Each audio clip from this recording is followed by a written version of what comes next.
Assalamualaikum teman-teman semuanya. Pernahkah kalian membayangkan bagaimana dunia Islam sebelum kedatangan bangsa Eropa? Sebuah era keemasan yang penuh dengan kemajuan ilmu pengetahuan, perdagangan, dan peradaban yang mengagumkan. Hari ini kita akan menjelajahi peta dunia Islam yang begitu luas dan makmur, jauh sebelum para penjelajah Eropa memulai ekspedisi mereka. Ini adalah kisah yang jarang diceritakan, namun sangat penting untuk dipahami. Bayangkan sebuah wilayah yang membentang dari Spanyol di barat hingga India di timur. Ya, kekuasaan Islam pernah mencakup area seluas itu. Di Andalusia, Spanyol, umat Islam membangun peradaban yang begitu maju. Cordoba menjadi pusat ilmu pengetahuan terbesar di Eropa, dengan perpustakaan yang menyimpan ratusan ribu buku, ketika kota-kota Eropa lainnya masih dalam masa kegelapan. Mari kita bergerak ke timur, ke jantung peradaban Islam.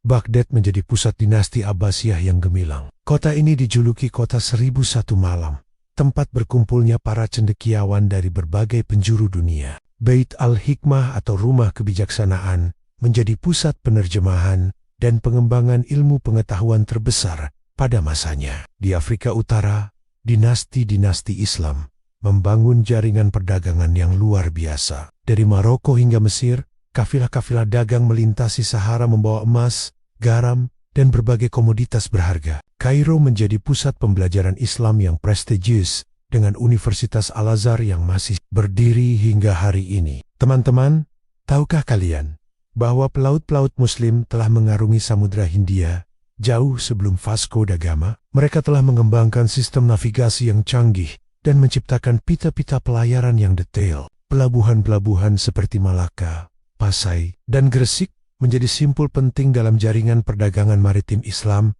di bidang ilmu pengetahuan. Cendekiawan Muslim memberikan kontribusi yang luar biasa. Al-Khawarizmi mengembangkan aljabar, Ibnu Al-Hatum merintis ilmu optik, dan Ibnu Sina menulis ensiklopedia kedokteran yang menjadi rujukan selama berabad-abad. Bahkan istilah-istilah seperti algoritma dan aljabar berasal dari bahasa Arab. Arsitektur Islam juga mencapai puncak keindahan yang mengagumkan. Masjid Cordoba dengan pilar-pilar nia yang megah, Taj Mahal yang mempesona, hingga Masjid Istiqlal yang masih berdiri kokoh di Jakarta, semuanya mencerminkan kejayaan arsitektur Islam. Sistem pendidikan Islam juga sangat maju pada masanya. Madrasah-madrasah didirikan di berbagai kota besar, menjadi tempat pengembangan ilmu pengetahuan dan peradaban. Para ulama dan cendekiawan bebas berdiskusi dan bertukar pikiran, menciptakan atmosfer akademik yang dinamis. Namun yang paling menakjubkan adalah bagaimana Islam mempersatukan berbagai bangsa dan budaya. Dari Arab,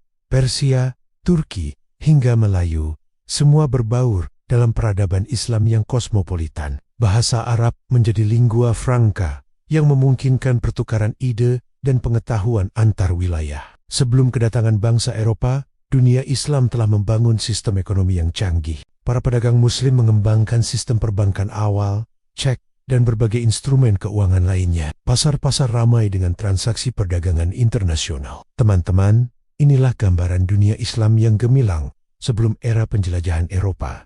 Sebuah peradaban yang maju dalam ilmu pengetahuan, toleran dalam keberagaman, dan makmur dalam perdagangan. Kisah ini mengingatkan kita bahwa umat Islam pernah menjadi pemimpin peradaban dunia. Semoga video ini membuka wawasan kita tentang kejayaan Islam di masa lalu dan memotivasi kita untuk berkontribusi dalam memajukan peradaban. Jangan lupa like, komen, dan subscribe untuk konten-konten menarik lainnya. Sampai jumpa di video berikutnya. Wassalamualaikum warahmatullahi wabarakatuh.